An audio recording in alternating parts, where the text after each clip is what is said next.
So a few months ago, I remote viewed 3I Atlas, and what I saw was that it was indeed a spacecraft being operated by intelligent life.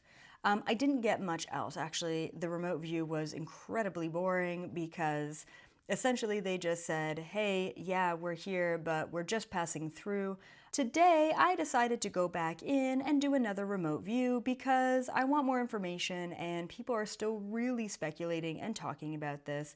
So I figured, what's the harm?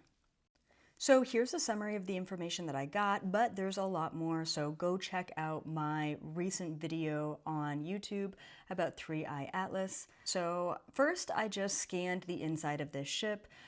It really didn't look like there were many, let's call them like say rooms or hallways, what I usually see when I'm remote viewing a spacecraft.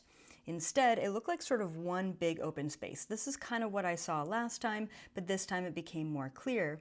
And then also everything inside the ship is coated in this really bright blue, sort of a turquoise type of energy. The beings inside the ship are also energy beings.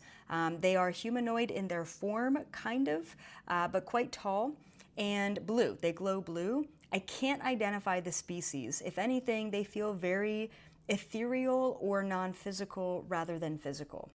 They also don't have an identification, say, with the Galactic Federation or some sort of council. In fact, they told me that they came from far outside of our solar system, and in fact, they came from, I guess, the center of the Milky Way galaxy. And what it looked like, so they gave me an image of where they came from, and it literally looked like they got sucked into or out of a wormhole or a portal or potentially a black hole. And so when I tried to ask them to define where they came from, was it a planet? Was it a dimension? Where was it? Essentially, the information that was relayed to me was that they came from a different universe altogether. I don't really know what that means. It was fascinating. There's a lot more. I asked them why their ship is giving off C2, or sort of like a water-based molecule. They said that that's actually how their propulsion system works. We didn't get into it too much else. But yeah, I mean, I asked questions like, why do you even need a ship? Are you interested in human beings? What's your opinion on human beings?